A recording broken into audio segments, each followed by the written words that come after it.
Stay civil, everyone. Speaker Kevin McCarthy was involved, not directly, but a little bit in this altercation happened on the House floor. You guys know all about it. I don't have to tell you about it more, do I? Which many people I don't think cared much about until the fisticuffs almost came down. I think it'd have been a little more exciting if we had that action music behind it, though. I enjoyed that way too much. I'm gonna post it so we can play it over and over and over and over and over and over and over again. Either way it goes there. McCarthy did get the gavel, though. He is now Speaker of the House. Good job, bro. It took 15 votes to get there, which we'll talk a little bit more about later. But one of those folks sitting there, a Representative Tim Burchett. He's the bearded man with the glasses there. He's about 2 people down from that fight between Mike Rogers there and Matt Gaetz, who was sitting there talking back and forth with everyone that was mad at him. Burchett had some details of what he saw and what was said potentially, but let's let him talk about that too. I'd like to get the tea. Tell us what you saw. What was happening in the lead up to this moment? Well, you're correct. It was very late. You realize that both sides have some older members, and it was getting late, and I suspect most of them had missed the early bird special at the Sizzler, so they were getting a little cantankerous. And Mike, who's a friend of mine, came by and said some things, probably in haste, as a lot of us do, and I probably responded to him with some things as well. Yeah, but what was going through your mind when you saw Congressman Rogers being restrained, just being there at that moment? Well, you can see one of the earlier pictures where I'd actually stiff-armed him, and I knew he'd lost his cool. It was the second time he'd done that week. He'd done it earlier in a conference meeting and made some similar demands towards some of us, and it was unfortunate. It seems like Congressman Burchett is holding back a little bit, even though he did talk about the Sizzler special and the seniors didn't get their brunch or something like that. He doesn't seem very happy about this confrontation specifically towards Rogers. Here's what he had to say more, though. This is from Kate Sullivan from CNN. She was reporting on this. Tim Burchett, who was in between Matt Gaetz and Mike Rogers during their conversation on the House floor, tells me Rogers was making threats about ending careers. Damn, people shouldn't be drinking, he said, especially when you're a redneck on the House floor.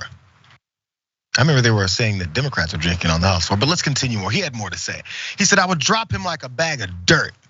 He said about Rogers, nobody's gonna put their hands on me. Nobody's gonna threaten me. Apparently he was in the middle of the threats and the hands.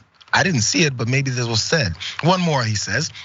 It's just one of those things. You've been around fights before and you've seen it. Some guy gets in your face and then it's just an unfortunate moment is all it was. It shouldn't have happened. He shouldn't have crossed that line, is what Burchett said, which is gonna lead to more of the fights that I think are gonna continue on. But one more thing, because Matt Gaetz, who was the target of that anger, he also went on TV to tell his part of the story, but check out the smugness and the assumptions he's making here as he talks about it. What was that all about? And are you guys going to be able to work together on armed services? Well, Mike Rogers is going to be a terrific chairman of the Armed Services Committee, and we share a deep commitment to our national defense, to our men and women in uniform. And of course, in a late night moment of high drama, people can have moments of frustration. But Mike Rogers and I have a 6-year productive working relationship. We're going to work together wonderfully going forward. And I don't think there should be any punishment or reprisal just because he had an animated moment. He has my forgiveness and certainly is someone who's done great things for our national defense and will continue to do those great things. Burbank, do you get the idea that Mike Rogers apologized? Because first of all, Gaetz said he has, like, not I accept his apology, but just like he has my forgiveness.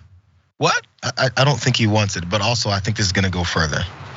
You know, I think we've been getting away from our tradition as Americans of having eloquent verbal assault on the floor of Congress. If you read the old transcripts from like the 1800s, it is rich. I mean, this guy saying, it was a cantankerous moment and he said things in haste, and then world star hip hop started being shouted at the halls of Congress and someone's hands was on somebody else. When someone says, women are too emotional to govern, I think they've discounted anger as an emotion. Somehow men have just like rebranded anger to not be included in that, because this shouldn't happen, right? No one should put their hands on someone else.